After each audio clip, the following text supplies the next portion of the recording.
tudo está mais quente do que o habitual a 10 meses da eleição. Então, brancos, nulos e nenhum está muito baixo.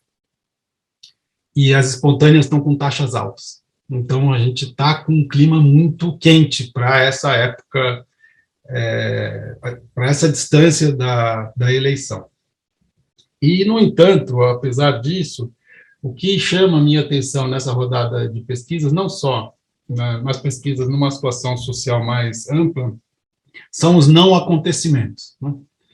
Então, um não acontecimento de altíssima relevância social, na minha visão, é a ausência de protestos de rua, de protestos de massa no horizonte, mesmo com toda a desgraça econômica, social, com toda a urgência sanitária, humanitária que nós vivemos.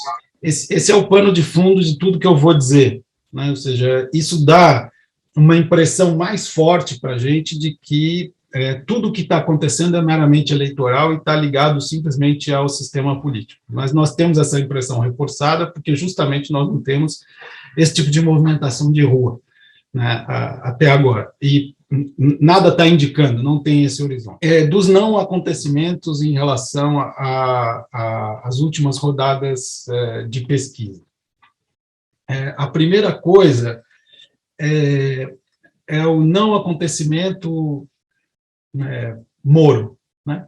Moro não aconteceu. Então, isso tem um efeito muito importante, que é o fato de que não há nenhuma razão para que outras candidaturas que estão entre Bolsonaro e Lula desistam. Né? Vão ficar muito tempo ainda no jogo. E muito tempo, a gente está falando aqui até março. Né? Março é muito tempo no Brasil. Né? Se pensar em 3 meses, é um negócio que parece assim, século 22. Então, nada vai mudar muito até março do ponto de vista das candidaturas presidenciais, eu acho. Do outro lado, isso reforçou um efeito de já ganhou na campanha do Lula, que também é um efeito importante. Apesar disso, Lula declarou recentemente, mais uma metáfora futebolística, de que ele declarou que campanha é como o campeonato brasileiro, é muito longo e tem que tomar cuidado, porque olha o Flamengo. Então, esse foi o exemplo. O Flamengo era para ter ganho tudo, não ganhou nada, etc. E tal. Então, acho que também tem clareza isso, mas isso não significa que na campanha, entre os petistas, não tenha esse efeito. De alguma maneira, o desespero vai bater na porta dessa chamada terceira via lá por março, se as coisas não mudarem do ponto de vista das pesquisas. E, na minha visão, a preparação para esse desespero é o mais importante elemento da situação atual. Quer dizer, se preparar para esse momento em que, muito provavelmente, pelo que a gente está vendo das tendências, não vai haver uma candidatura da chamada terceira via que agregue. Por quê? Porque todas as candidaturas que nós temos até agora, umas travam as outras. E não existe movimento de agregação possível nesse campo. Quer dizer, ninguém é capaz de estourar a ponto de chegar a 12%, 13%, 14%, e, portanto, obrigar a uma aglutinação, e, ao mesmo tempo, não tem intenção de voto tão desprezível que deixe de achar que tem chance. Então, esse é um lado que eu vou tentar discutir com vocês aqui, um pouco mais de detalhe. O fato de o cenário de vitória do Lula no primeiro turno estar, neste momento, configurado, coloca o PT numa posição de muita força para negociar. Né?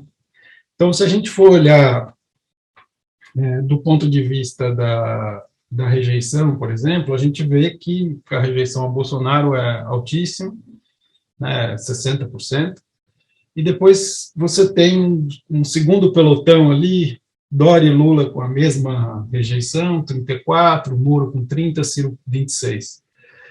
Então, quando a gente vai estratificando isso, você vai ver, por exemplo, que no caso do Dória, a rejeição entre os mais pobres é até menor do que isso.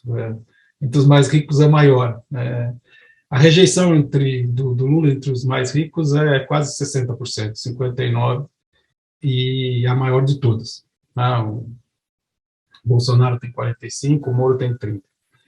E quando a gente vai olhar o voto branco, nulo, nenhum, entre Lula e Bolsonaro, só 10% ficam nessa categoria. Então, a ideia de que existe uma rejeição da política, que não vai ter decisão. Vai ter decisão, as pessoas vão para a decisão. Vejam, nós estamos há 10 meses da eleição, muito longe. Né? Então, claro que você vai olhar, por exemplo, pesquisa de segundo turno. Pesquisa de segundo turno, quando muito, vale a 15 dias da eleição, isso tanto, né?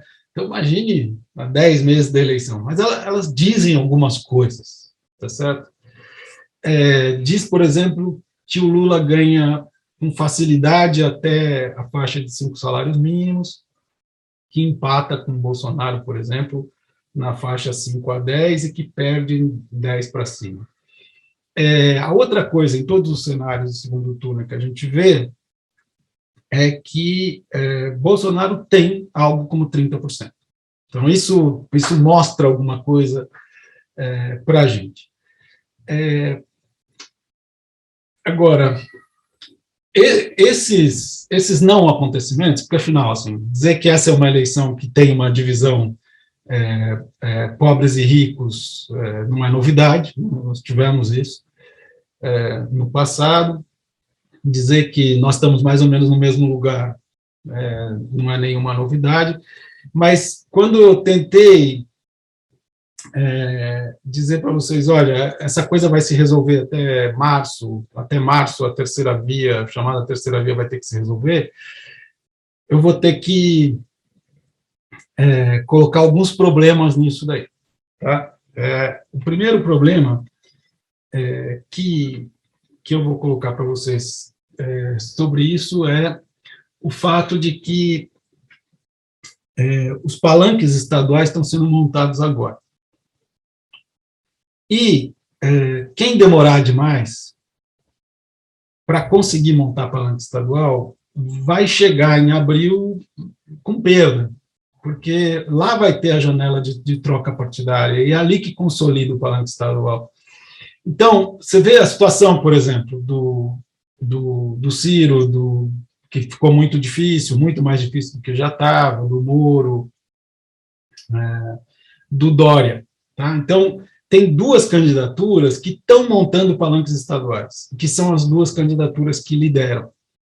Então, não só nenhuma dessas candidaturas alternativas desse mundo nem tem um estímulo para sair e apoiar outra pessoa, mas o risco de ser atropelado é muito alto. Na hora de que você chega, não tem mais palanque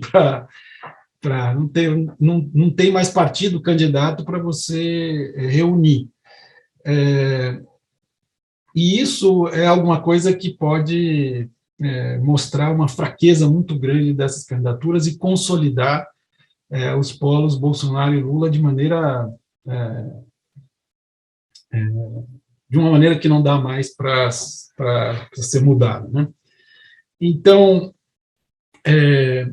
no fundo, o que a chamada terceira via está ficando com os restos, né, das articulações Lula-Bolsonaro. E aí a gente tem que ver o seguinte: qual é o grande acontecimento, de fato? Quais são os dois grandes acontecimentos? Quer dizer, na pesquisa não tem muito acontecimento, mas quais são os dois grandes acontecimentos, a meu ver, do final de 2022? O primeiro é a formação do União Brasil. Tá? Então, a União Brasil é um enorme acontecimento, porque não só pelo número de deputados que conseguiu reunir e pela verba que vai ter agora, se eu não me engano, são 989 milhões. Né? e obrigou a formação de outros polos mais consistentes. Isso foi muito interessante, né? Então, por exemplo, a ideia de reunir PP, é difícil chamar esse partido de progressistas, né? Mas o Brasil é tão patético que... Mas, enfim, progressistas e PL, né, Valdemar Costa Neto, ao qual se filiou o Bolsonaro, eles resolveram fazer ali uma quase federação. Federação é essa saída que a gente teve no sistema político para não refazer coligação em proporcionais. Tá? E eu acho que é uma gambiarra bem feita, do ponto de vista da legislação, eu achei bem feita a ideia. É quase uma federação. Como é quase uma federação também o que o PT está tentando fazer com o PSB de bola, né? Partido Socialista Brasileiro. Então, a gente teria como que esses três pilares, né? União Brasil, que é o DEM com o PSL, o PP e o PL, e o PT e o PSB.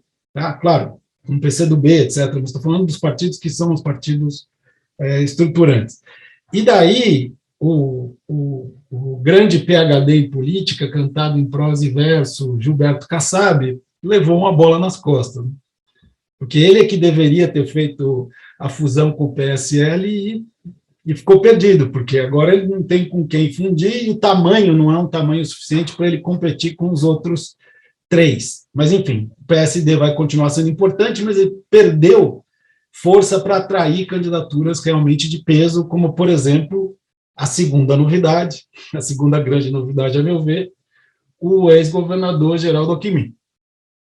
Então, a segunda grande novidade é a da chapa Lula-Alckmin, que pode ter a sua primeira foto oficial amanhã, no jantar de amanhã. Então, vamos aguardar o que vai acontecer. De qualquer maneira, está muito avançada a negociação, né? E é uma enorme novidade. O que importa, de fato, na chapa Lula-Alckmin? Importa eleitoralmente? Não muito, em termos de voto, né? Então, assim, dá algum voto a mais para o Lula. Tá? Algum voto a mais, mas não muito. E significa a morte política de Alckmin na sua base eleitoral em São Paulo. Tá certo? Então, Alckmin está fazendo uma jogada que é uma jogada de muito risco, como o PT também está. Ao mesmo tempo, ele está fazendo um cálculo que é um cálculo simples. Se ele concorrer contra a máquina do governo do Estado, a chance dele se eleger governador é muito baixa. Principalmente porque ele não vai ter recurso para isso. Então, olhando para essa situação, ele diz, bom, eu posso pegar um novo desafio, posso ir para o governo federal, posso ter um outro tipo de protagonismo, embora imediatamente, pode ser que no futuro ele reconstrua isso, mas imediatamente é uma morte política no seu estado de origem. E você diz, mas e para o Lula, se não agrega tanto voto assim? Porque nós temos um problema básico, que é o seguinte, o problema hoje no Brasil é tão complicado que, assim, não basta ganhar a eleição, você tem que ganhar e levar. Levar a eleição significa que não vai ter uma coisa como a invasão do Congresso, só que melhor organizada do que lá nos Estados Unidos, que você não vai ter, por exemplo, fenômenos para provocar um caos social relativamente duradouro no país, como, por exemplo, uma paralisação de caminhoneiros, coisas do gênero. Nós estamos falando, tá? Então, você precisa ganhar a eleição. Depois de ganhar a eleição, você precisa levar, e depois de levar, você tem que governar, que é o mais difícil de todos, porque, assim, Dilma Rousseff ganhou a eleição, não adiantou nada, absolutamente nada ela ganhar aquela eleição. Não conseguiu governar em nenhum momento. Certo? Então, a autodestruição, e aí nós podemos discutir, se vocês quiserem, no detalhe, o que significa isso. A autodestruição do sistema político nos últimos 7 anos, ela levou a uma destruição das regras básicas de convivência, né? E levou também a essa impossibilidade de governar, porque isso exige um pacto que não é eleitoral, é político. Então, o que o Lula está propondo com o Alckmin é um pacto que é político, não é eleitoral. E é um pacto de dizer, olha, nós vamos reorganizar aqui o campo político de uma tal maneira que vai ter oposição, essa oposição vai ser uma oposição leal, vai esperar para disputar democraticamente, etc. e tal, e vai deixar uma pessoa governar durante 4 anos. Tá? Então, é um pouco isso. Então, nós estamos falando de articulações que são articulações eleitorais, mas, nesse caso, ele tem uma articulação que vai além do eleitoral. E isso é importante, esses elementos não eleitorais, porque nós estamos, de fato, em emergência democrática.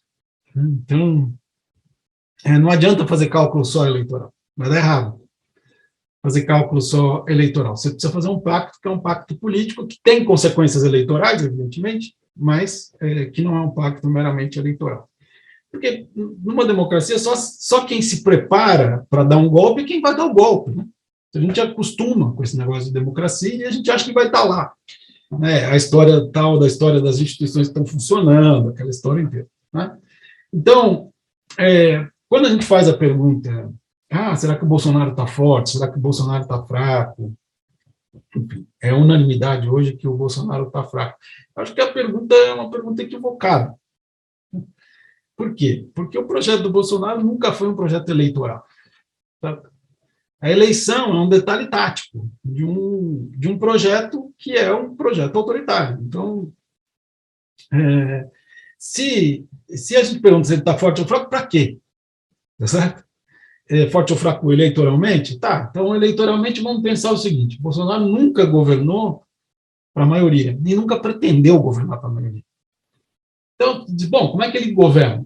Normalmente, governantes são árbitros. Tá? Então, inclusive, são pessoas que estimulam a disputa dentro do governo de posições diferentes para poder arbitrar entre elas. Tá? Estimulam mesmo. O Bolsonaro não só não faz isso, o Bolsonaro faz 2 coisas, ou ele se omite ou ele veta. Né? Então, assim, com o que ele se preocupa? Com aquilo que diz respeito à base de apoio social que ele tem e que ele quer preservar, tá? Que já foi de 1/3 e que agora está mais próxima de 1/5 do eleitorado. 1/5 do eleitorado é um monte de gente, certo? E garante uma vaga no segundo turno, que sempre foi o objetivo do Bolsonaro. Não é? Então, você ter uma parcela do eleitorado que é suficiente para 2 coisas, para te levar ao segundo turno na próxima eleição e para impedir um impeachment, tá certo? Então, ele continua dentro do projeto dele. Não faz sentido, eu acho, falar se ele está forte ou se ele está fraco. Né? Bolsonaro, toda vez que há alguma discussão que possa prejudicar algo dessa base, ele veta. E o resto, ele se omite simplesmente. Tanto é que ele faz o tempo inteiro, ele diz que ele não tem responsabilidade, tá certo? Sobre nada.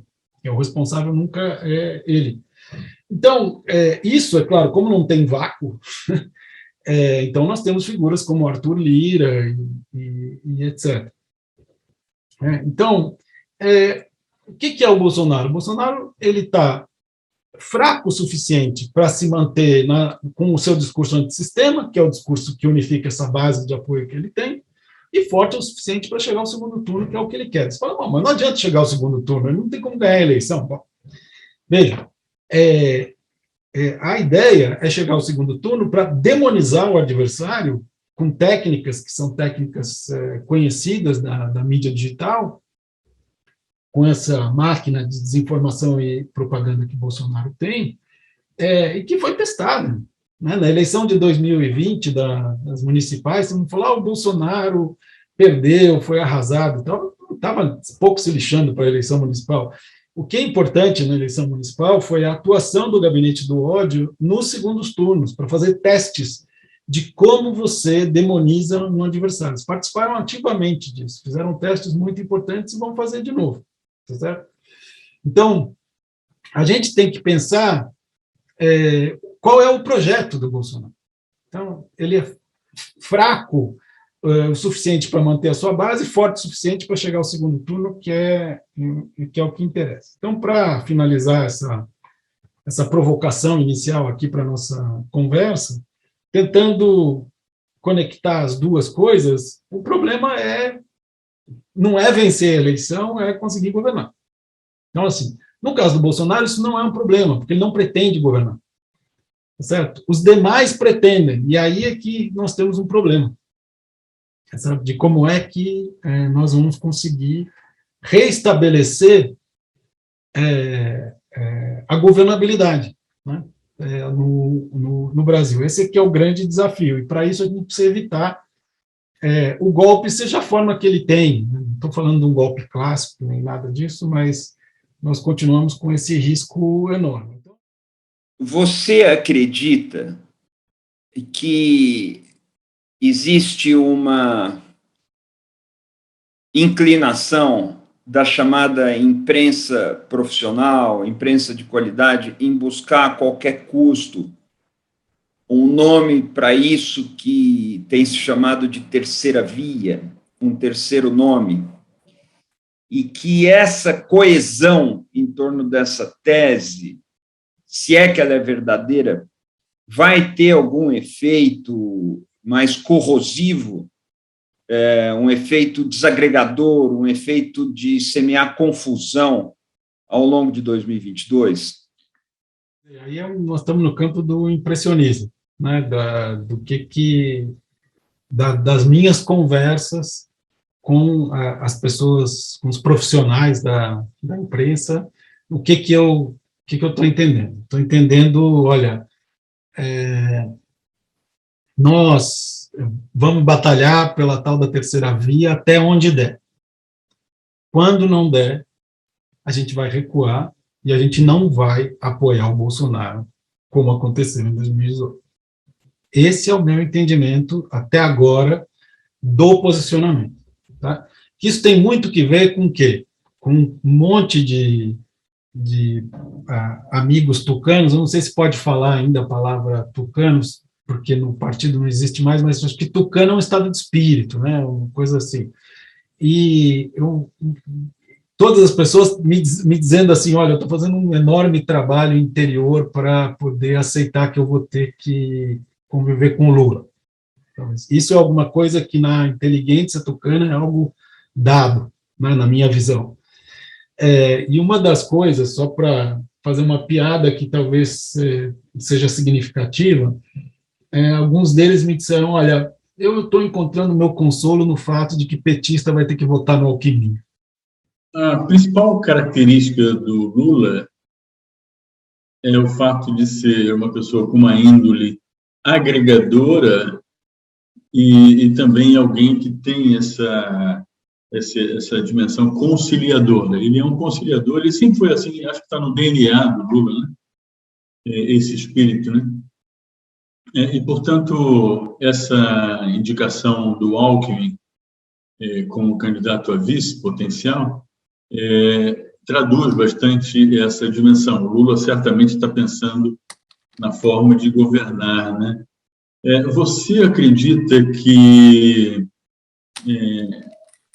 poderia haver algum tipo de surpresa, ou seja, alguma mudança na forma do Lula governar dessa vez em relação à sua primeira fase como presidente? Ou você acha que ele continuará nessa linha conciliadora, agregadora, claro, com a radicalidade necessária na questão social, que é imperativa no Brasil, mas você vê alguma mudança significativa na maneira do Lula governar, uma vez eleito presidente? A gente está aqui também no campo do impressionismo, porque isso ninguém sabe, né? Então, eu vou dizer a minha impressão. A minha impressão é que virá um Lula 2003, ou seja, que 20 anos depois vai voltar aquele Lula de 2003, aquele Lula que, enfim, eu tive com economistas essa semana que fez um ajuste brutal logo no primeiro ano de mandato.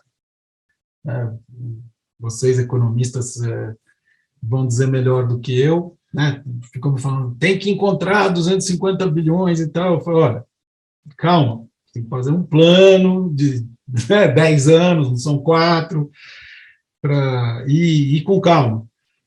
A minha impressão, de todas as pessoas com quem eu conversei, a minha impressão é de que vem o Lula 2003, mas é só impressão. Agora, a indicação do Alckmin é mais ou menos como se o Lula tivesse colocado o Palocci de vice, a meu ver. É para dizer já antes, não é nem o José de Alencar, é o Palocci. Não é que, assim, todo mundo morra de amores pelo Alckmin, não é isso. É só dizer, olha, esse cara não vai entrar numa barca totalmente furada, né? E nem vai ficar quieto, porque vice-presidente você não pode demitir, certo? Então, isso é um problema. Então, assim, também é aquela coisa, olha, se a coisa começar a desandar, o vice-presidente vai começar a falar, certo? Então, é uma sinalização importante. Quer dizer que o Alckmin vai ter peso no governo? Não quer dizer. Embora ele esteja falando para todo mundo, os petistas estejam vendendo para ele, que ele vai ter uma participação ativa, etc. Não acho que é isso que importa. O que importa é, vice-presidente você não demite, e se tiver alguma coisa que não combinar com o histórico anterior do Alckmin, ele vai falar.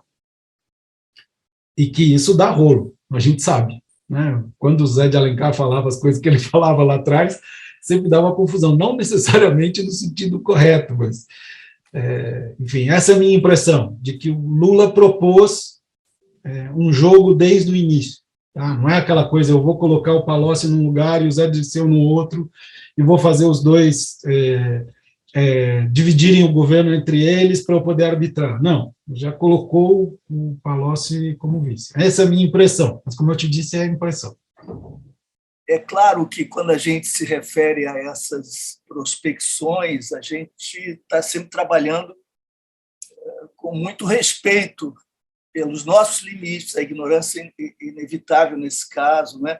Pela incerteza. Mas, considerando as condições de hoje e as variáveis que são mais significativas, e vendo o quadro a partir da sua interpretação, que é tão lúcida, para mim, muito, muito persuasiva, eu ainda me pergunto como esse segundo turno entre Bolsonaro e Lula poderia se dar, quais os desfechos com os quais trabalha o próprio Bolsonaro, se a disputa por voto, evidentemente, não é o único instrumento e nem o principal. Me parece, aqui talvez esteja em curso na minha cabeça mais a lógica das milícias até, e dessa truculência que é típica lá da família, a hipótese de que, em se tratando de uma guerra, em último caso, eles negociam não propriamente uma rendição, mas uma anistia, entre aspas, e, nesse caso, se apagam as ameaças que pudessem, porventura, futuramente, judicializar todas as barbaridades cometidas no governo. E eu acho que o Alckmin, para mim, significa, além de tudo que você disse, a sinalização de que não haverá retaliação, não há espaço para retaliação, nem relativamente ao golpe de 2006 contra Dilma, nem relativamente a quem tiver apoiado Bolsonaro e depois se afastado, etc. É já uma mensagem de que se pode zerar e dar um reboot aí nesse sistema, recomeçar, e sem um jogo de vingança, nem seria a palavra adequada, de justiça mesmo. Eu acho que o Alckmin não é só essa sinalização, ele pode ser o portador mesmo, porque ninguém como ele, né, para ser esse go-between e levar às hostes inimigas a mensagem de que não haverá retaliação. Talvez Lula esteja levando em conta justamente a resistência do outro lado, e se não houver força suficiente para tumultuar o processo, eles não vão bater em retirada pacificamente, e pode ser que esse seja o preço e, de alguma maneira, talvez Lula também esteja se dirigindo ao próprio Bolsonaro. O que você acha, Marcos? Exatamente. Quer dizer, o que o Bolsonaro vai extorquir com a violência, a brutalidade dele, é uma segunda lei de anistia, certo? Só que é uma lei de anistia informal, nunca vai ser uma anistia formalizada. E tem uma característica, é uma anistia que só vai valer para o próprio Bolsonaro e das pessoas muito próximas, quer dizer, não impede que um Ricardo Salles da vida seja devidamente processado.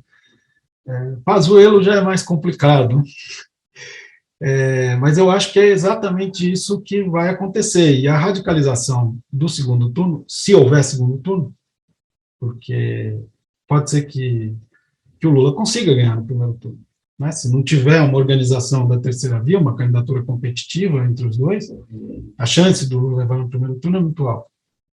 Então, tudo isso que está em questão. Mas digamos que tenha um segundo turno e que o segundo turno seja entre Lula e Bolsonaro. A ideia do Bolsonaro, claro, demonizar o adversário, diminuir a distância entre os dois, alguma coisa que seja no mínimo 60-40, que já é uma enorme vitória para o Bolsonaro, se ele conseguir, e a partir daí dizer que o país está dividido, que não tem reconciliação possível, que o Lula vai se vingar de quem não votou nele e que por isso é necessário apelar para a violência, tá certo? Então, esse é o script, está contratado o script, tá certo? Agora, é o que você falou, não é que ele vai pedir uma anistia nem vai fazer um acordo, não. Ele vai só manter as tropas mobilizadas para dizer, olha, se vierem me prender, é o caos nesse país. É isso. Então, é disso que nós estamos falando. Isso significa o quê? Bom, é evidente que ele não vai reconhecer o resultado, né, e é evidente que ele vai tentar esperar para colher o que ele próprio plantou. Né? Então, ele desgraçou o país durante 4 anos, ninguém consegue consertar esse país em 4.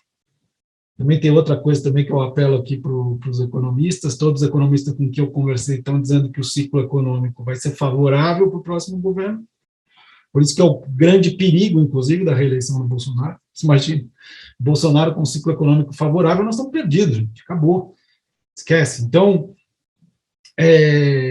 tudo isso está em curso, mas consertar isso aqui é muito difícil, então ele vai ficar esperando colher a desgraça que ele próprio plantou nesses 4 anos, tá certo? Porque o bolsonarismo não vai se dispersar. É igual ao Trump? Não é igual ao Trump, porque o Trump fez uma coisa que é extraordinária, ele hackeou um partido de 200 anos. Não é qualquer pessoa que consegue fazer uma coisa dessa. O Bolsonaro não tinha nenhum partido republicano para hackear e também não estava interessado, porque isso identificaria ele com o sistema e ele também não se interessava.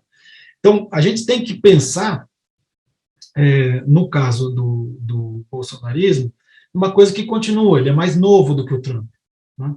Por exemplo, em termos de idade mesmo. Então, ele pode esperar e ele tem um clã inteiro para segui-lo. Então, assim, essa organização não vai desaparecer. Vai estar aí.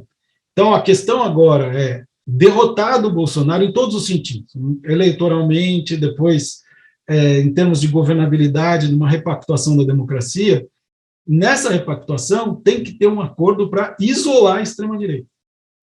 Porque aconteceu no Brasil, no mundo inteiro, onde a democracia se implantou e durou, tem um acordo para isolar a extrema-direita e impedir que chegue ao poder. No Brasil, ela não só não foi isolada, como chegou ao poder. Então, você tem uma tarefa dupla agora, você tem que tirar do poder e isolar. Né? E essa vai ser uma operação complicada. E é essa operação que tem que fazer parte do pacto para que quem quer que governe, hoje seria o Lula, tenha condições de governar e haja um pacto do restante do sistema político de que é preciso isolar a extrema-direita, não pode mais permitir que ela chegue ao poder. É um pacto complicado de fazer, mas se ele não for feito, a gente entra num processo de caos duradouro, né, e inclusive perde um possível ciclo econômico favorável. Quando você, no início da sua análise de conjuntura, chamava a atenção muito corretamente para a dificuldade real, primeiro, que haja eleição, segundo, que se respeite o resultado, terceiro, que o Lula seja empossado, quarto, que ele possa governar.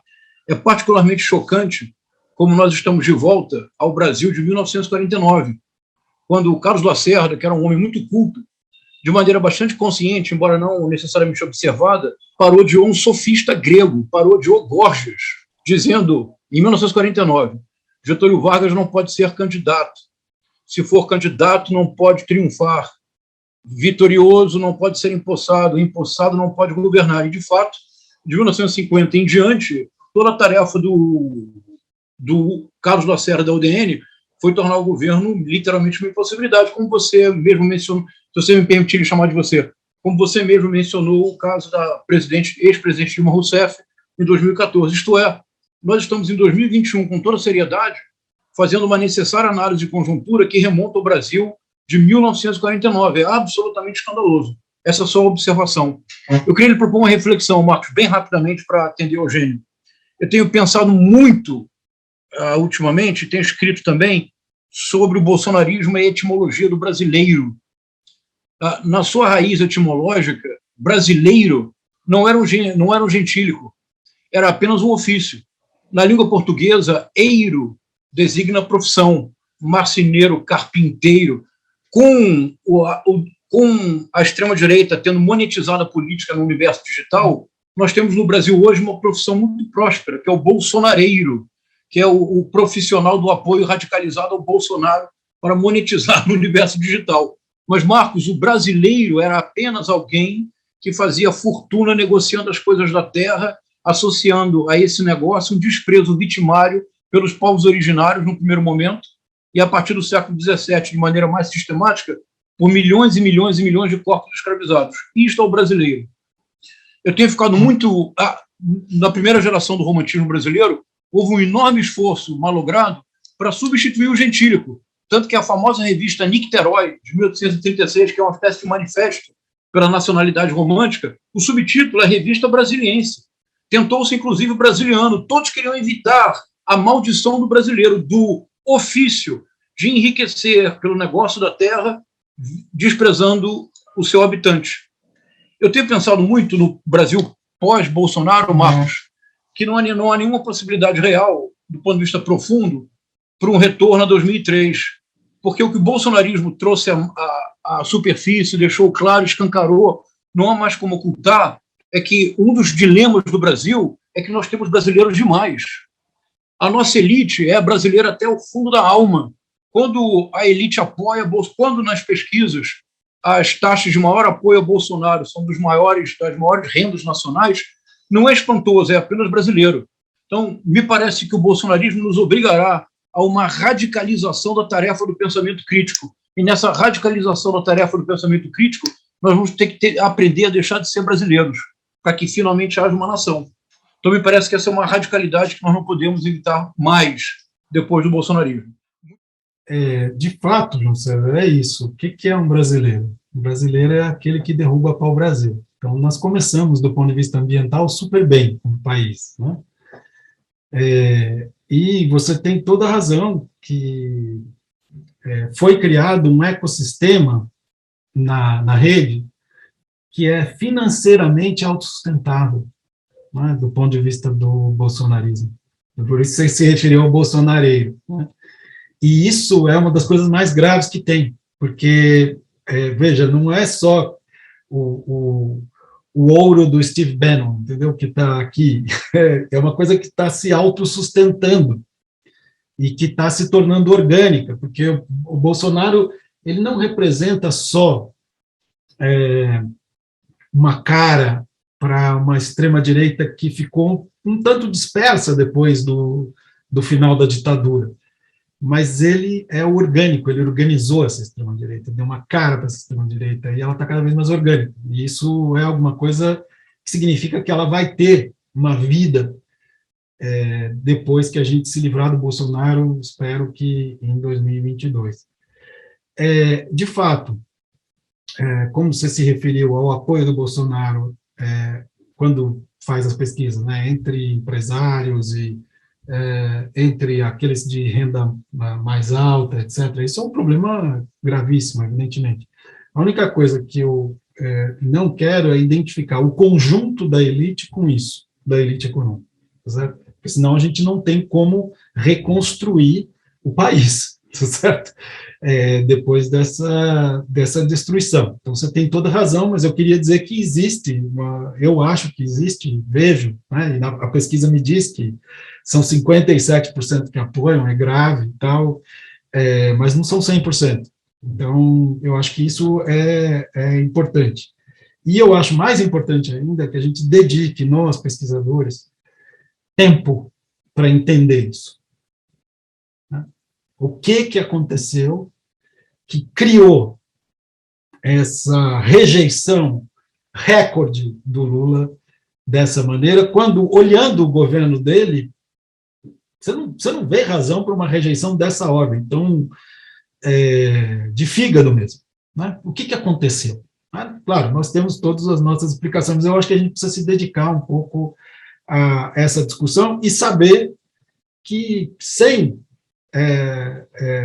essa elite nós não vamos conseguir reconstruir o país. Claro que uma parte dela pode continuar de mãos dadas com o Bolsonaro, como dizia a minha falecida avó, vá com Deus e que a Virgem Maria te acompanhe. Certo? Tá tudo bem. Mas tem uma parte que vai ser necessária para a gente fazer esse novo pacto, porque o que o Bolsonaro está fazendo é nos prendendo não só ao presente, mas ao irrelevante. Então, a gente discute a irrelevância. Então, nós temos aí, por exemplo, 2 anos de pandemia, em que as crianças não aprenderam absolutamente nada. Em vez de a gente estar discutindo como é que a gente faz turno de reforço na escola, como é que a gente vai fazer EAD para essas pessoas não ficarem para trás, nós estamos discutindo urna eletrônica. E assim, não estou falando de um problema que é premente, que é atual, para não dizer do outro, que é o seguinte, o que a gente vai ser daqui 20 anos? A gente tem esse tipo de debate, de análise? Assim, bom, primeiro tinha que começar dizendo o seguinte, qual é a situação do mundo hoje? O mundo vai se dividir, de fato, entre China e Estados Unidos? Vai ser essa a divisão geopolítica do mundo? Qual o lugar que a gente tem? Né? Então, isso para dar um exemplo, que é um exemplo entre... Mas nós não estamos discutindo o futuro. Né? Nós estamos presos. E isso, essa bola de ferro, eu acho que é a que você mencionou. E acho que você tem toda razão. Não há como voltar a 2003. 2003, na minha fala, era uma metáfora. Tá certo? Esse é um dos erros mais comuns, eu acho, na discussão. Quer dizer, não, basta voltar antes de 2003. Não, 2013, desculpe. Ninguém quer voltar para lá. Não é só que não é factível, ninguém quer voltar para lá. Então, assim, tem que ser um pacto para frente. Tá?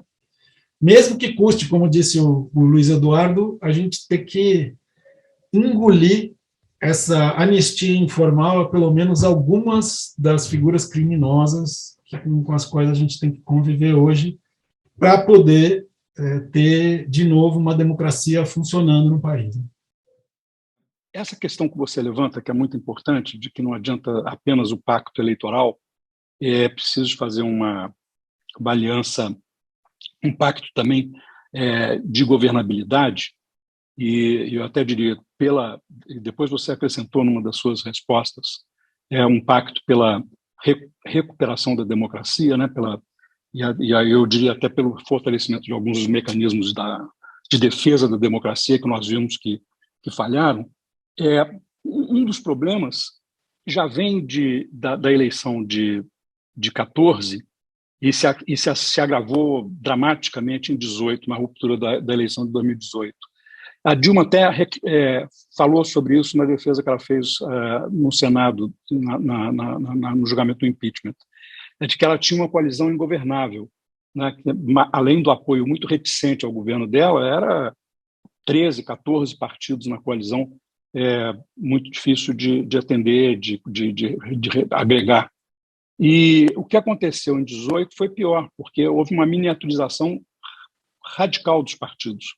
A maior bancada, que é a do PT, é quase metade das bancadas que o PT teve no passado. Não, e o resto foi praticamente dizimado.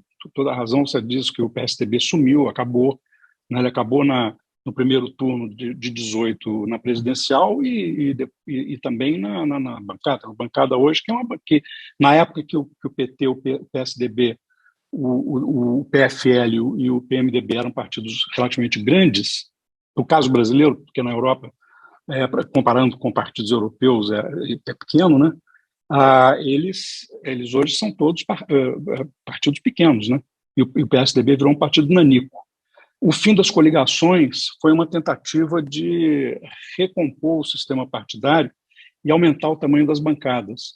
Eu vejo como muito difícil, no Congresso, conseguir fácil governabilidade sem uma intensa renegociação a cada momento, a cada questão fundamental, se não houver, de fato, um robustecimento das bancadas parlamentares.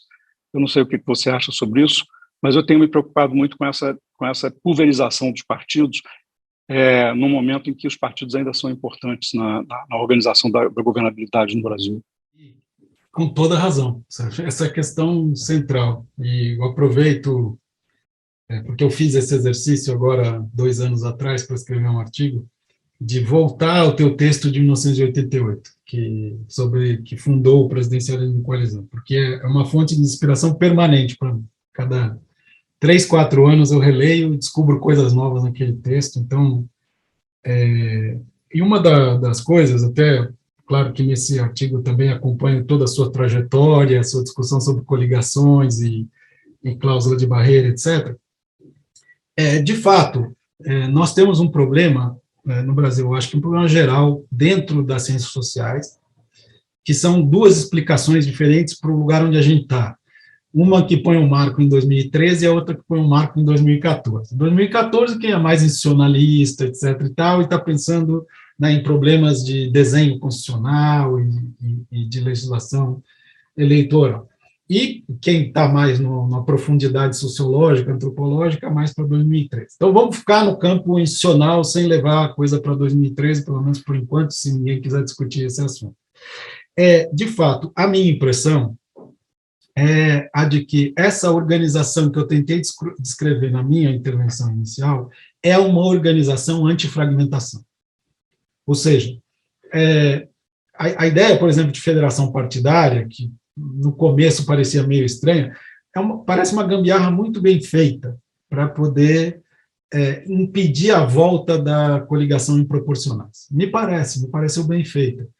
E a cláusula de barreira, de fato, obrigou a fusões e aquisições, digamos assim, que estavam sendo aguardadas há muito tempo. Então, União Brasil, para mim, é um paradigma.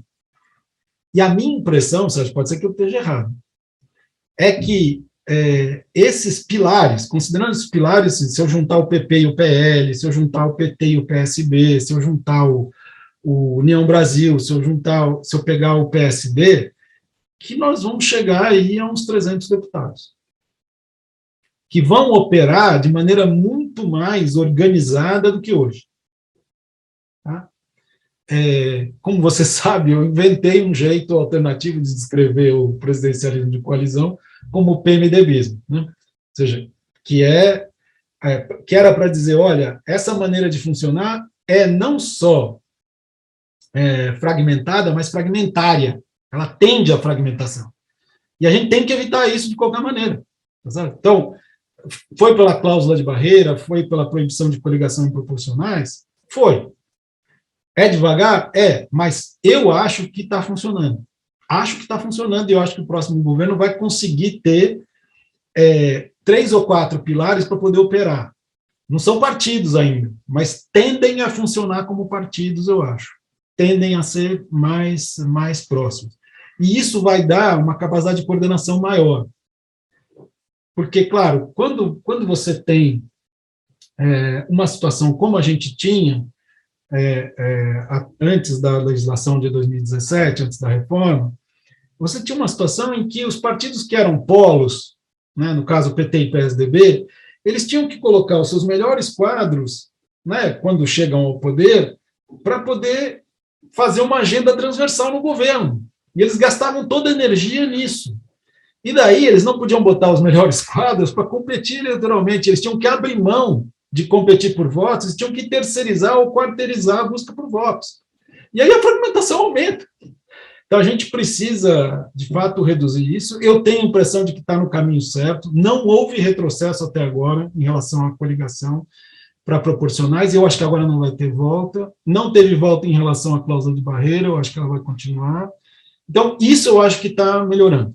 E eu acho que vai melhorar.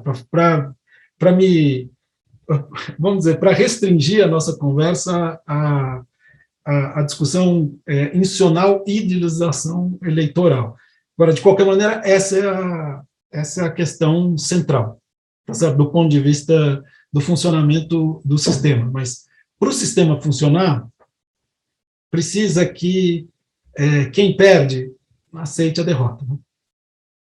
Então, como você mencionou, 2014 foi uma desgraça dupla, porque Dilma Rousseff cometeu estelionato eleitoral e Aécio Neves resolveu entrar na Justiça Eleitoral e dizer que tinha fraude. Ali começou um processo que não teve volta. Porque, veja, né, Fernando Henrique fez um estelionato em 98, mas conseguiu governar os 4 anos. Dilma já não tinha mais a mesma condição. Então, assim, tem que ser restaurado isso. Claro que o Bolsonaro, se ele for para o segundo turno, se ele perder, ele não vai reconhecer o resultado. Mas a questão é se as outras forças vão reconhecer o resultado. É isso que importa. Se existe um campo democrático que diz, olha, esse cara ganhou fair and square, levou, e ele vai ter condição de governar e nós vamos fazer uma oposição leal. Que eu acho que a União Brasil fará. Tenho essa impressão. Tá, assim, muito, por isso que eu acho que a União Brasil é o fato mais importante que a gente teve esse ano. Mais importante porque você pega o dinheiro que tinha o PSL, por exemplo, a gente poderia discutir aqui horas sobre o quanto custa ter um candidato a presidente quando o financiamento é público, mas enfim, vocês pegam o PSL e as eleições municipais, olha o que deu de relação voto-investimento. Foi uma tragédia, eles erraram tudo. Por quê? Porque eles não são do ramo.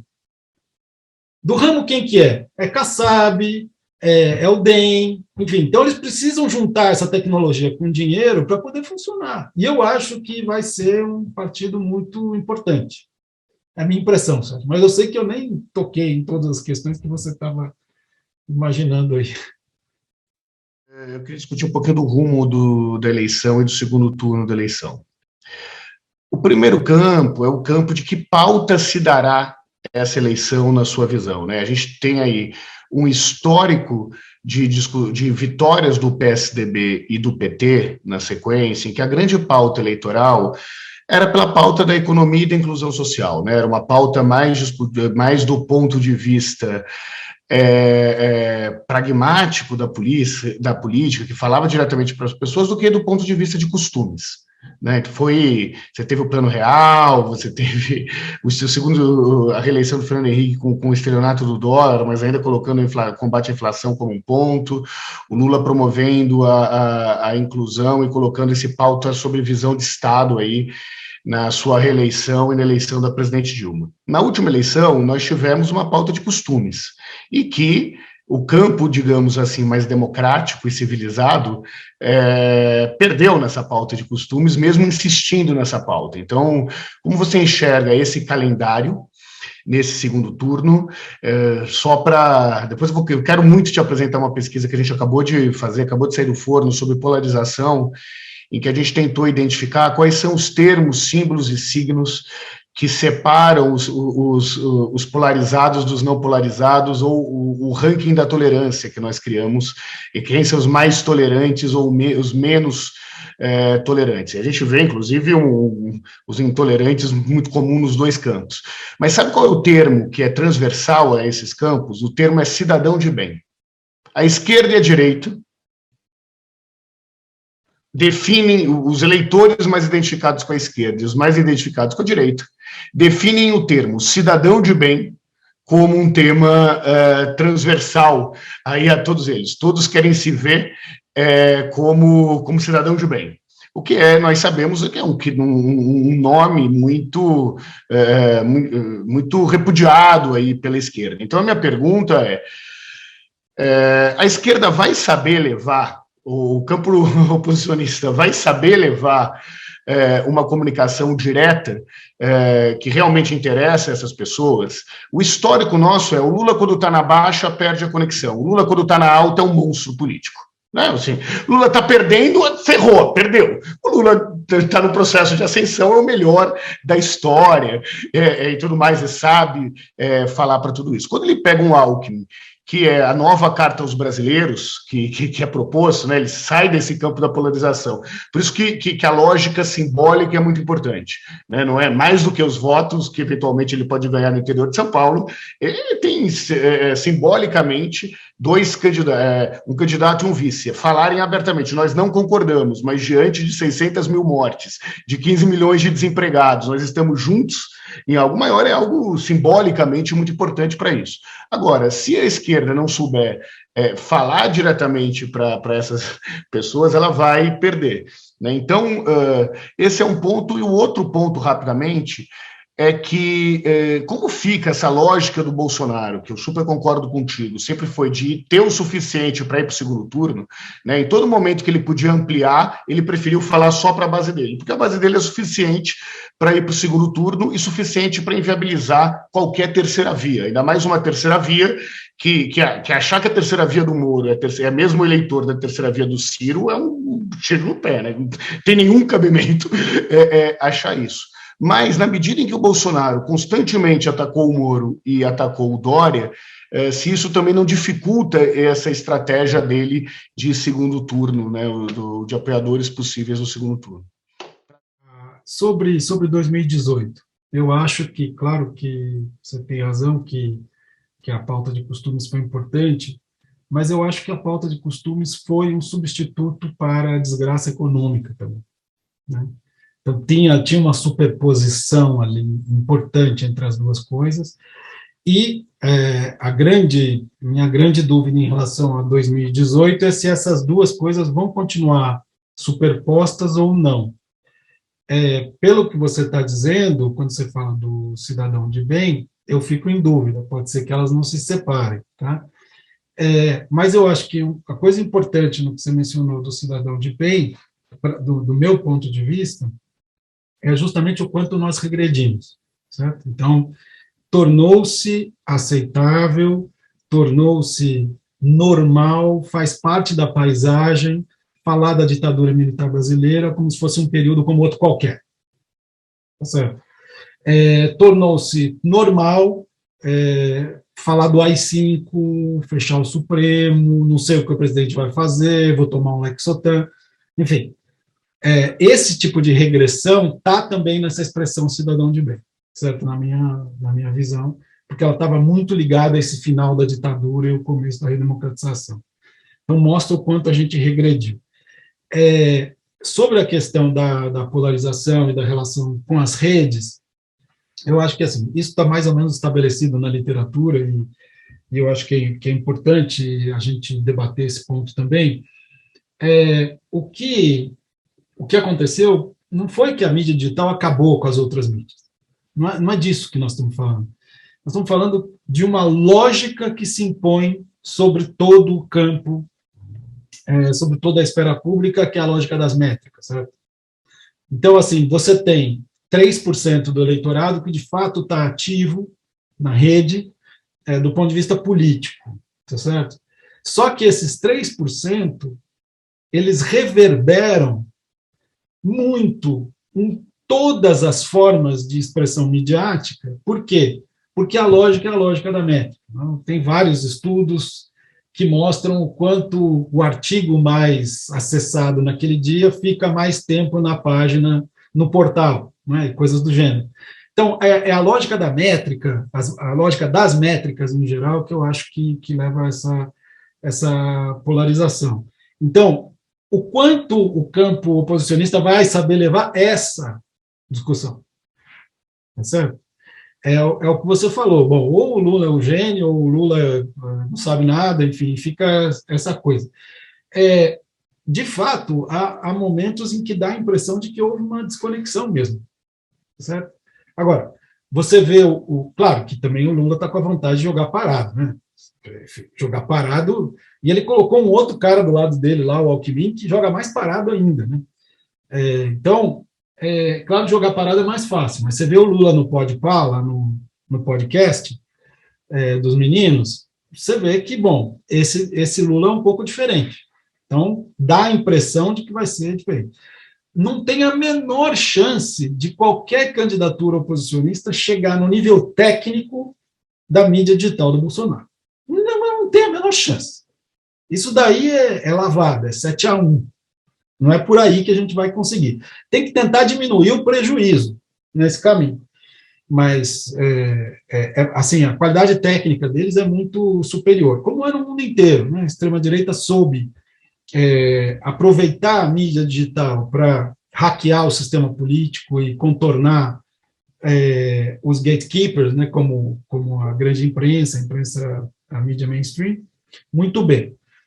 Então, assim, sobre a questão do Bolsonaro, Moro e Dória, veja, você sabe melhor que eu, segundo turno ninguém controla o eleitorado, tá certo? Ninguém controla. Então, assim, dependendo de como for a campanha, veja, será que o Moro vai manter a candidatura dele até o final se ele não conseguir passar de 10%? Será que o Dória vai? Pode ser. Será que o Ciro vai? Pode ser. Mas o que acontece é o seguinte, você deixa de ter peso, né, na decisão e no apoio. E o eleitorado fica cada vez mais solto, que votou nessas candidaturas. Então, vai depender muito de como for a campanha do Moro, se ele for candidato, se vai ser uma campanha, quem é o maior anti-Lula, por exemplo, né, ele ou o Bolsonaro, mas as fragilidades de todas as candidaturas chamadas de terceira via são muito grandes, né, no momento. As fragilidades do Bolsonaro são evidentes, mas os pontos fortes dele também, né? Assim, aconteça o que acontecer, ele tem 20% do eleitorado e ele é presidente. Então, isso é enorme, né? Enorme. E é claro que, quando você tem um presidente contra um ex-presidente, só fazendo uma digressão aqui de 2018 com 2022, bem rápida, gente, só para a gente estabelecer uns termos aqui. 2018 não teve incumbente candidato à reeleição.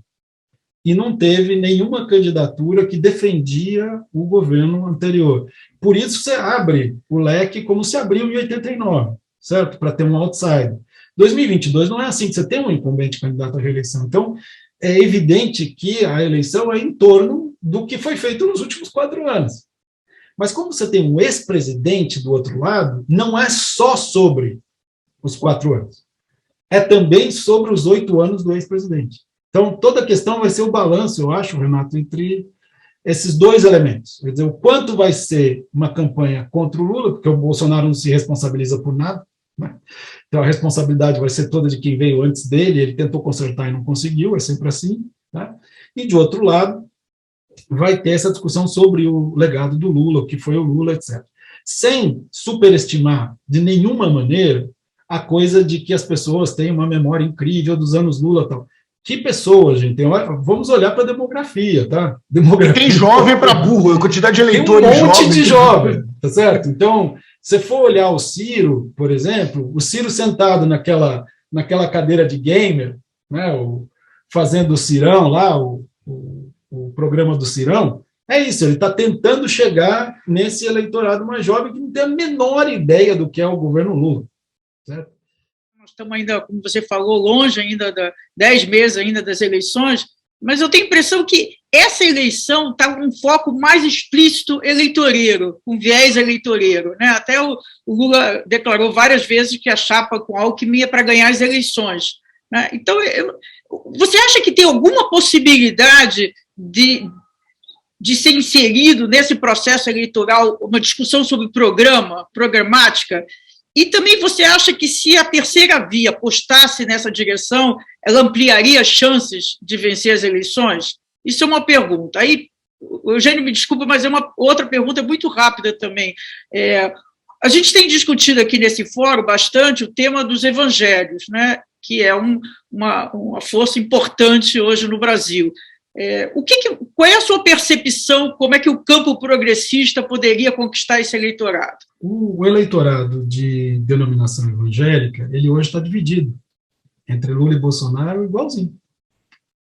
Então, quer dizer, não tem nenhuma necessidade de sair correndo especialmente atrás das denominações evangélicas, eu acho. Eu acho que o que que é necessário fazer é prestar atenção em grupos que foram historicamente excluídos, que foram historicamente discriminados, e que estão dizendo, olha, a gente não aceita mais essa posição, certo?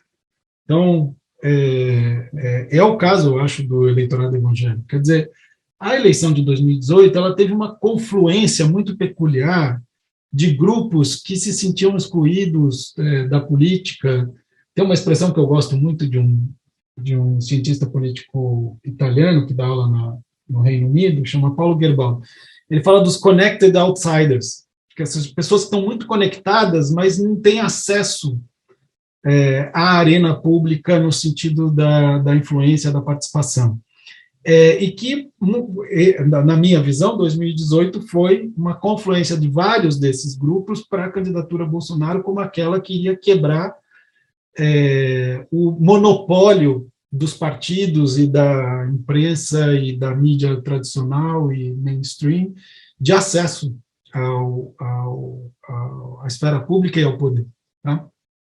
Essa é a minha impressão. Então, o que eu acho é que tem uma coisa que vai muito além do eleitorado de denominação evangélica, que é prestar atenção em quais são grupos que estão se sentindo historicamente excluídos ou discriminados. Eu acho que o eleitorado evangélico já deixou muito claro que não vai ser ignorado. Então, e o Lula tem clareza sobre isso, só para dar um exemplo, acho que todos os candidatos têm, mas ele recentemente teve nesse encontro com aí, claro, lideranças progressistas do campo evangélico, mas deixou muito claro que para ele era uma coisa dada, né? E eu acho que é isso, que com o Bolsonaro, precisaram do Bolsonaro para dizer isso, mas disseram alto e bom som. Olha, nós não vamos aceitar mais a exclusão e a discriminação. Enfim, essa é a maneira como eu leio, talvez seja antropológica demais. Será que a terceira via teria mais chance se ela fosse programática? Essa não é uma eleição de programa. Não me parece ser uma eleição de programa. E por isso que eu acho ela menos eleitoreira. Justamente porque você vai ter discussão de vários pontos importantes, mas programa, o Bolsonaro não vai deixar ser discutido. Porque a estratégia dele, enfim, no artigo de 2019, eu falei, não é que existe método no caos do Bolsonaro. O caos é o método. Certo? Justamente para impedir que você consiga fazer confluir para um determinado ponto, para um determinado tema, uma discussão séria que você consiga avançar. Certo? Porque a ideia não é avançar em nada, a ideia é destruir. Né? Então, não tem como fazer uma eleição programática contra Bolsonaro. Você vai perder. Do ponto de vista da atuação em mídia digital, etc., você vai perder.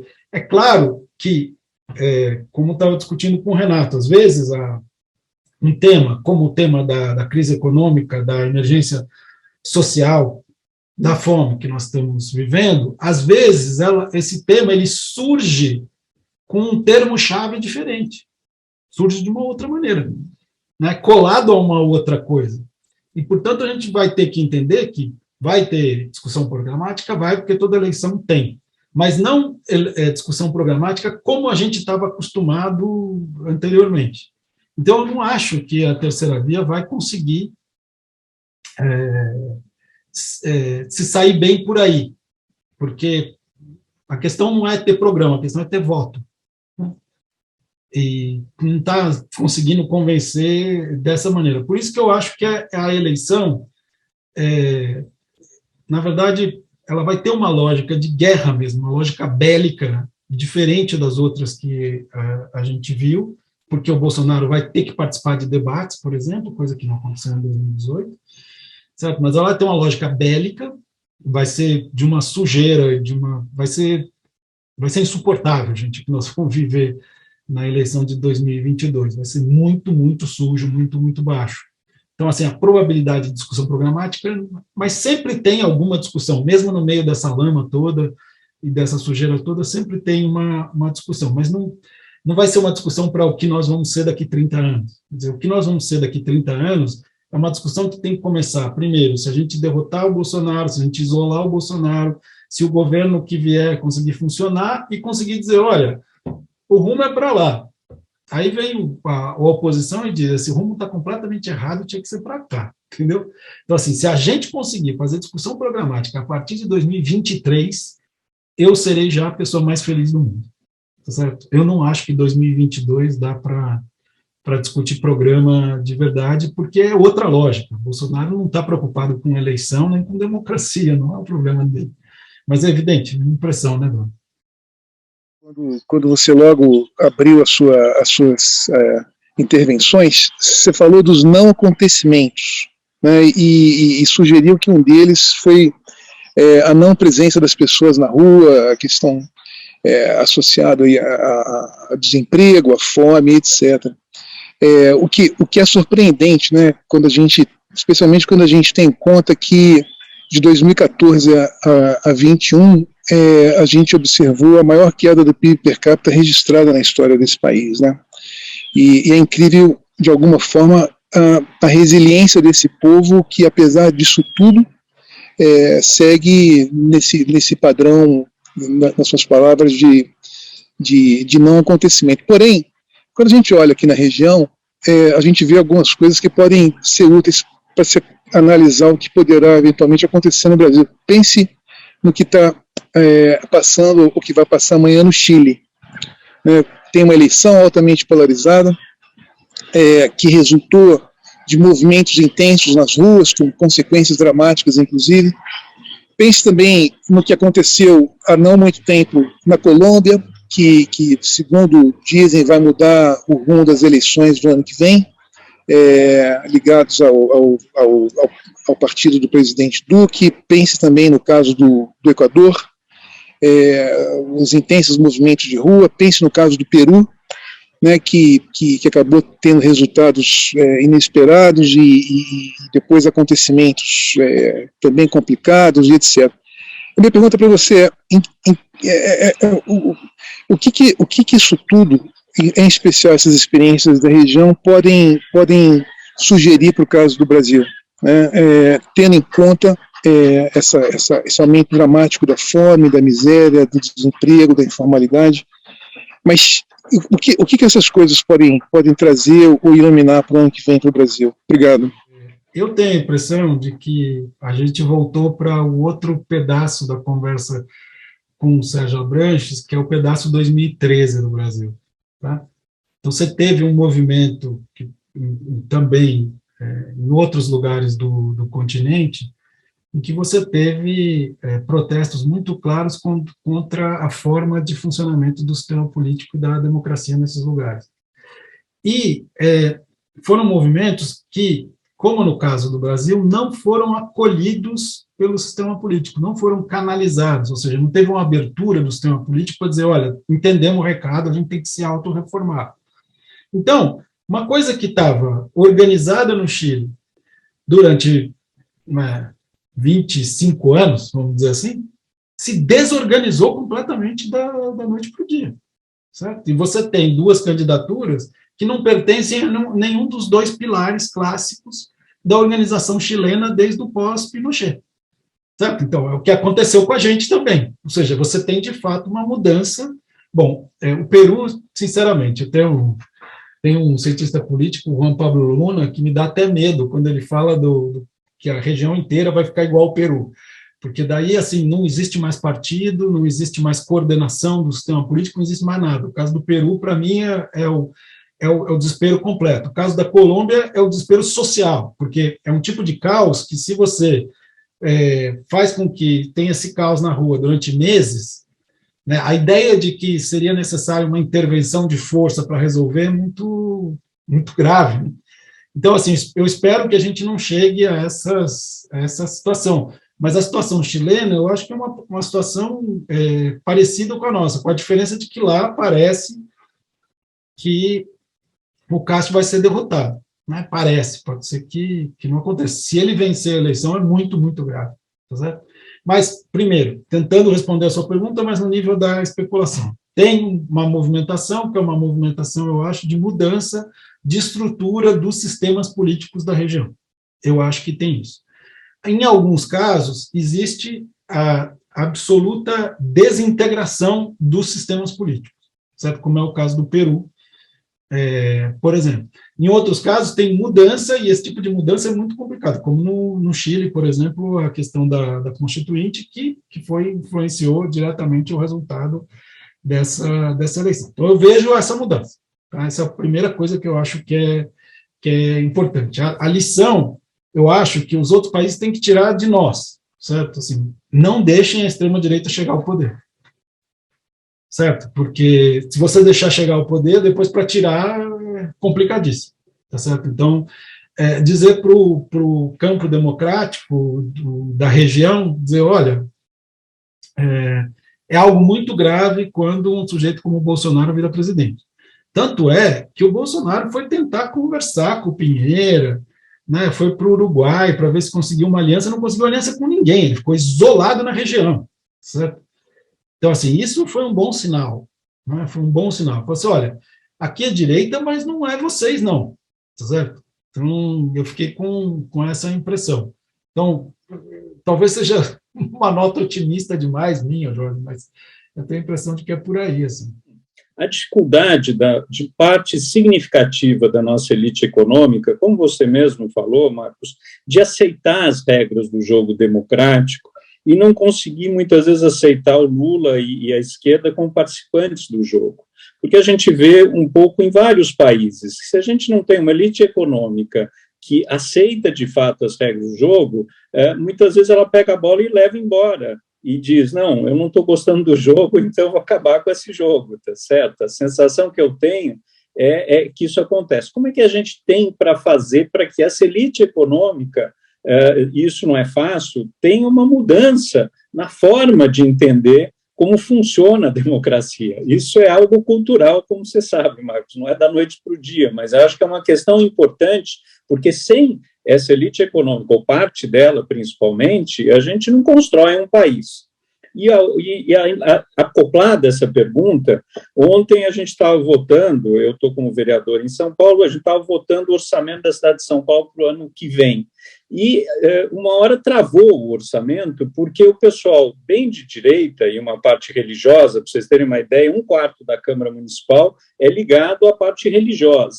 Eles simplesmente não queriam colocar no texto do orçamento do ano que vem a questão da Agenda 2030 da ONU, que diz que é uma agenda muito de esquerda. Então, a minha pergunta, Marcos, também nessa linha é o seguinte, o meu problema, eu sempre coloquei desde 2018, não é o Bolsonaro, mas os bolsonaristas. Como é que a gente vai fazer para conviver? Parte deles precisam ser isolados, mas como é que a gente vai conviver com esse pessoal depois do Bolsonaro? Que eu acho que é uma questão que a gente percebe que, por exemplo, na Câmara Municipal de São Paulo, travou o debate, a gente não consegue falar, qualquer coisa cita igualdade de gênero, LGBT, a questão racista, eles não deixam colocar temas para discutir, e a coisa travou.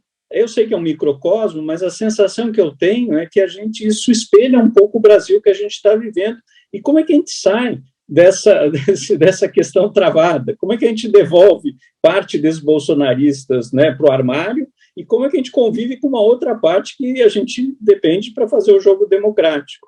Primeira coisa, eu acho o seguinte, se o Bolsonaro for derrotado e se um outro governo conseguir assumir e governar, o alívio que a gente vai sentir vai ser de uma tal ordem que a gente não consegue sequer imaginar agora. A gente não consegue imaginar. Porque nós estamos numa pressão tal que a gente não consegue imaginar o que é uma normalidade de discurso político. Tá?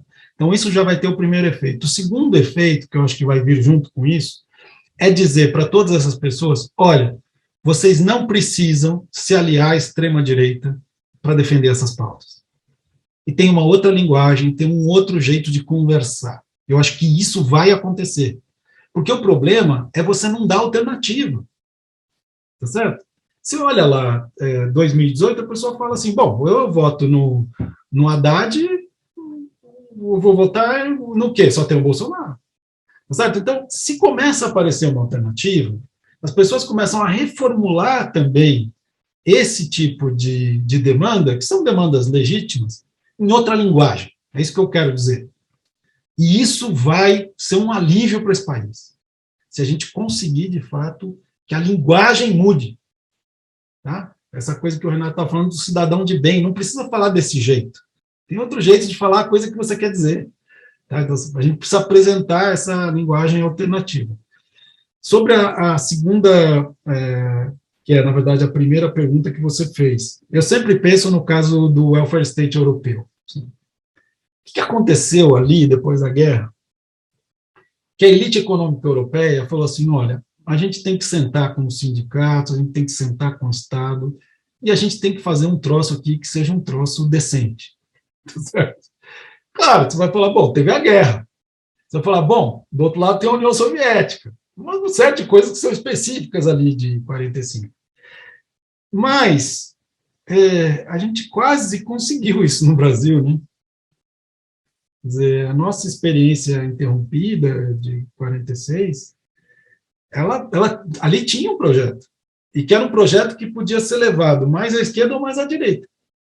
Então, tinha ali uma base comum, você falava, se você quiser levar mais para cá ou mais para lá, quem ganhar a eleição puxa para o lado que quiser. De uma certa maneira, o Plano Real foi isso também. Né? Botou um compasso ali no centro político e falou, olha, você pode andar nessa casinha aqui. Se você sair dessa casinha, entendeu? Tem algumas coisas que estabelecem para onde a gente pode andar. E eu tenho a impressão de que, se o próximo governo for bem sucedido, ele vai fazer uma coisa parecida. Tá? Vai colocar os termos, entende, da conversa e dizer assim, olha, está aqui o compasso, a gente gira aqui, e dentro dessa circunferência, você pode puxar mais para a esquerda, mais para a direita, mais para cima, mais para baixo, como você quiser. Mas esse daqui é a nova forma que a gente vai pensar a política. Agora, de qualquer maneira, se não for o Lula, o que vai acontecer é o seguinte, essa parte da elite econômica que você mencionou, de aceitar as regras do jogo democrático, etc. e tal, tem uma parte disso que é o seguinte, democracia num país desigual, cedo ou tarde, vai ter redistribuição. Não há o que fazer se a democracia dura. Se você pode votar e o troço é completamente desigual, é evidente que as pessoas vão querer redistribuição. Então, assim, daí você fala, bom, então tem que convencer as pessoas que precisa redistribuir. A questão toda é que o peso que vai ter esse próximo governo, se for o Lula, inclusive, é de colocar isso, essa base. Falar, cedo ou tarde, democracia leva a redistribuição. No Brasil, quando esse movimento acontece, historicamente, ou você tem golpe militar, ou você tem parlamentada, ou você tem Bolsonaro. Então, assim, nós precisamos parar com isso, tá certo? Nós precisamos colocar um negócio e dizer assim, olha, vamos ficar na democracia um tempo, tá? E nessas bases aqui, de que vai ter que ter redistribuição, tá? Porque, assim, é isso que eu acho que é a tarefa gigantesca do próximo governo, por isso que eu acho que é tão difícil de fazer, mas se tiver um ciclo econômico favorável, vai ter essa possibilidade. Se não tiver, aí nós estamos encrencados, Daniel, mesmo. Eu queria saber do Marcos se algo preocupa ele, assim, tal, coisas como o Partido Militar, a gente viu, o Partido Militar, entre aspas, né?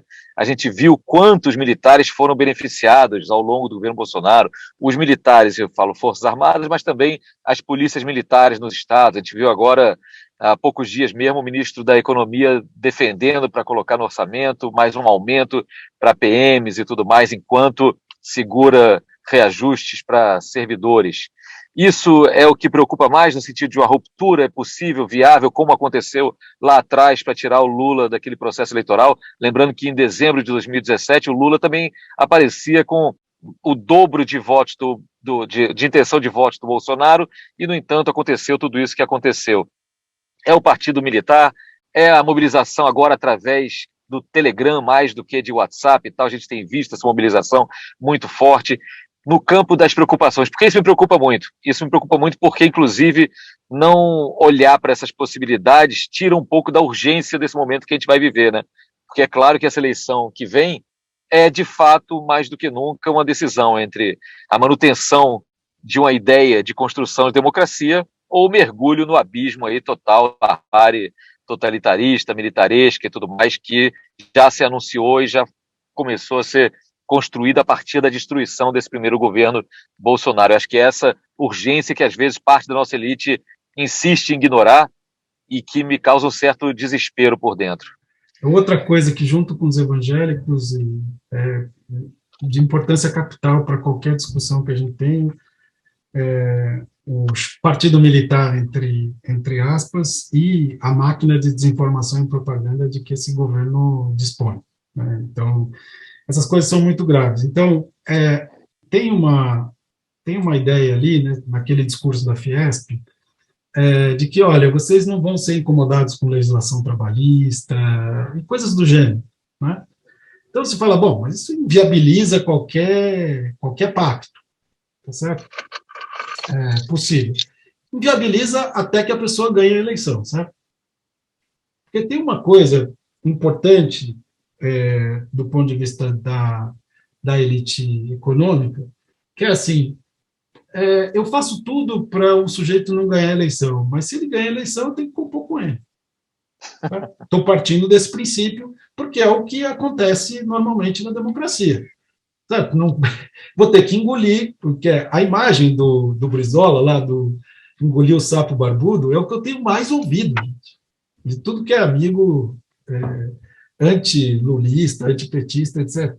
Então, assim, essa imagem é uma imagem muito real na democracia. O problema, claro, Lins, é o seguinte: você vai conseguir governar, essa é outra história. Se vai ganhar, se vai levar, e se vai conseguir governar. Beleza, se conseguir governar, vai ter que ter composição. Claro. Não tem jeito, tá? E aí, a questão do partido militar, que é muito séria, é outro grupo, e aí, como você falou muito bem, não é só Forças Armadas, né? Estamos falando de forças de segurança em geral, tá? Nós estamos falando, no caso das polícias, de alguma coisa que, contando as famílias, chega a quase 4% do eleitorado, né? São 500 mil policiais militares, né? Quase o dobro do efetivo das Forças Armadas. Então, vai somando isso e vai multiplicando pela família para ver quanto que dá, tá certo? É muita gente. Agora, como no caso das denominações evangélicas, também o que disseram é o seguinte: olha, nós não vamos mais admitir ficar de fora do exercício do poder. Certo? Não vamos admitir.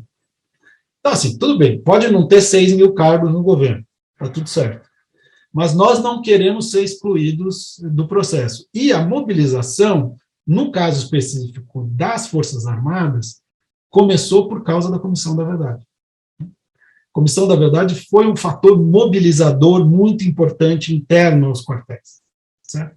Para dizer, olha, não só nós somos excluídos sistematicamente, embora sejamos patriotas, como ainda nos perseguem. Tá? Então, um jeito de dizer, bom, vocês não querem que tenha golpe, então, é o seguinte, vocês vão ter que aceitar que as Forças Armadas são um ator político. Tá? E o problema todo é esse. Tá? Como é que Força Armada pode ser ator político? Veja, nos Estados Unidos, quando o Trump invocou as Forças Armadas para dar o golpe, foi lá o chefe do Estado-Maior para dizer, não tem conversa aqui. Tá certo? Então, assim, que modelo nós vamos ter? Um modelo americano, um modelo francês, mas pode ser que as Forças Armadas vão dizer, não, o modelo americano para a gente está bom. Tá? Ou seja, nós vamos participar dos governos e tal maneira. É a mesma coisa nas denominações evangélicas. Ou seja, nós temos que ser ouvidos, nós temos peso e, inclusive, nós temos armas. Tá? Então, pode ser, Lins, que eu esteja muito otimista no sentido de dizer, olha, isso é uma questão contornável. Tá? No sentido de que, se for um governo de união nacional mesmo, se conseguir governar, etc. e tal, que vai conseguir lidar direito com a questão do partido militar. Agora, com a outra, não tem como. Com essa máquina de desinformação e propaganda, não tem o que fazer. Porque eles estão criando um ecossistema financeiramente sustentável. Eles não precisam mais de fazer uma coisa caseira de quintal. Estão ganhando dinheiro com isso. Certo? Então, isso é muito importante. Então, nós estamos falando do Guetri também, né? Então, o herdeiro aí da monarquia é sócio do sujeito A, né? Então, do cara do Trump. Então, isso a gente não vai conseguir desarmar. O que eu acho que dá para fazer, que foi um pouco a minha reação à intervenção do Daniel, é dizer o seguinte, ó, nós podemos mudar o rumo da prosa, nós podemos mudar a linguagem e o jeito como a gente conversa, porque a linguagem que o Bolsonaro usa e a maneira como ele canaliza esses sentimentos é uma maneira de construção da lógica amigo-inimigo. Na lógica amigo-inimigo, o inimigo você mata. Então, eu acho que não dá para enfrentar essa máquina de frente, mas dá para construir um outro discurso em que essa máquina fique um pouco mais isolada. A coisa de conviver, como você fala, é isso. Tem uma parte que é realmente isolar, não ter o que fazer. E tem uma parte que é conviver no sentido de, olha, eu estou aqui para ouvir. Eu entendi, vocês fizeram um protesto gigante, né, na eleição de 2018, que nos legou a essa desgraça, e agora, tá bom, a gente entendeu, vocês querem ser aceitos como atores políticos, tá bom. Tá? Essa é a minha leitura. Pode ser que não seja tão contornável como eu estou achando que é, mas eu acho que é contornável. Tá? Minha impressão. Você fez uma análise de conjuntura e eu queria aproveitar a sua presença como teórico para uma pergunta um pouco mais no campo da estrutura, no tempo mais das grandes questões, né? Você mencionou o desafio da governabilidade. Minha pergunta é se talvez no contexto desse desafio de governabilidade, no contexto de um novo governo, se vai haver a chance de o Brasil colocar na pauta política os temas que têm emergido na teoria democrática mais recente. Ou seja, será que a gente vai poder se distanciar da chave mais superficial da reforma eleitoral e entrar na discussão mais profunda sobre as novas formas de representação, as novas formas possíveis de representação democrática, numa chave mais profunda de uma reconstituinte, numa chave de questões como o paritarismo, a formação de assembleias aleatórias na linha da experiência da Islândia, na chave do que teóricos como a Hélène Landemort vem propondo. Ou seja, numa síntese, será que a radicalização democrática não poderia entrar na pauta política até como uma solução de governabilidade? Eu gostaria muito que você tivesse razão, Felipe, e que fosse assim. Quer dizer, vamos separar um pouco os dois momentos. Tudo que você está dizendo, se a gente não fizer, a democracia vai para o ralo, certo? Acaba. Ou na imagem lá do David Runciman, ela continua, mas vira só uma casca, certo? Isso é um fato. Mas até tem uma frase do Runciman que eu gosto muito, ele fala assim, a gente fica discutindo tudo que nos tiraram, certo? Mas a gente nunca discute o que a gente nunca tentou fazer. E a gente precisa discutir isso, o que a gente nunca tentou fazer. Então, nós vamos precisar fazer isso. O problema, eu acho, é que nós estamos em emergência democrática. E num momento desse, se você faz as duas discussões ao mesmo tempo, eu acho que você condena essa discussão tão essencial que você está falando. Uhum. Porque imediatamente o Bolsonaro vai identificar esse tipo de questão, há algum tipo de desinformação, de comunismo, etc., que vai levar à inviabilidade posterior disso. Tá? Então, nesse momento, assim, primeiro precisa derrotar o Bolsonaro e precisa isolar o Bolsonaro. E a partir daí, a gente senta e fala assim, Felipe, vamos botar uma agenda aqui agora para discutir a sério. Tem uma parte, que é essa parte da institucionalidade, que é importante, que é a redução do número de partidos e do funcionamento, vamos dizer, dos partidos em bloco, vamos chamar assim, que é o que eu acho que está se desenhando, que vai acontecer. Isso é alguma coisa, mas o que você está dizendo é muito mais profundo. Não adianta só a instituição. Tem que ter alguma coisa em que as pessoas, de fato, se sintam representadas. Mas isso leva a uma discussão enorme na ciência política sobre a natureza da representação. Certo? Então, você vai ter teorias na ciência política que vão te dizer que não existe representação, no fundo. Certo? Que você escolhe times que governam. Certo? Vai ter outras concepções na teoria política que não são tão institucionalistas e que vão caminhar numa outra direção, com uma profundidade social maior.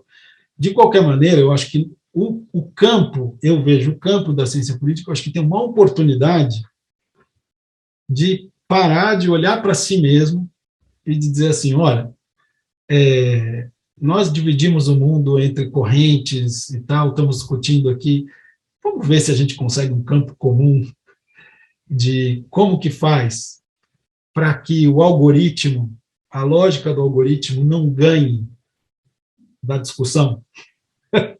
Tá certo? Esse é um debate, para mim, que eu acho que é crucial. Tá certo? Quando a gente entra, por exemplo, na emergência climática, nós nem conseguimos chegar na emergência climática, porque as nossas emergências são tão anteriores que a gente não consegue chegar lá. Mas você chega na emergência climática, você vira e fala o quê? Será que a democracia dá conta? Você fala, não, ela tem que dar conta. Bom, se a democracia tem que dar conta da emergência climática, então, peraí, o que ela precisa ser para dar conta de uma coisa tão complicada quanto a emergência climática? Entende? Então, assim, eu acho que, para mim, é mais uma conta de chegada, né, do que qualquer outra coisa. Né? Como é que a gente faz para poder enfrentar um problema como o da emergência climática sem que a conclusão seja, 1, a China faz melhor, 2, a Hungria faz melhor, ou 3, um algoritmo faz melhor do que qualquer processo de debate público. Tá? Acho que a gente precisa enfrentar isso. Mas eu entendo que a tua questão é muito mais profunda do que eu consegui falar aqui. Não, cobriu bem. Na verdade, é uma questão de conjuntura ou não, né? Porque, no fundo, talvez esse enfrentamento com as questões mais profundas e as novas formas, o encontro da tecnologia com a democracia, elas venham a forceps. Pode ser que a ruptura venha, a gente não consegue vislumbrar. Muitas vezes a gente pode estar na beira de um certo abismo político ou ambiental que vai nos forçar. E aí a minha pergunta era, será que, diante desse desafio da governabilidade, a gente vai conseguir ou não colocar isso na pauta? Provavelmente não, eu sou muito cético também.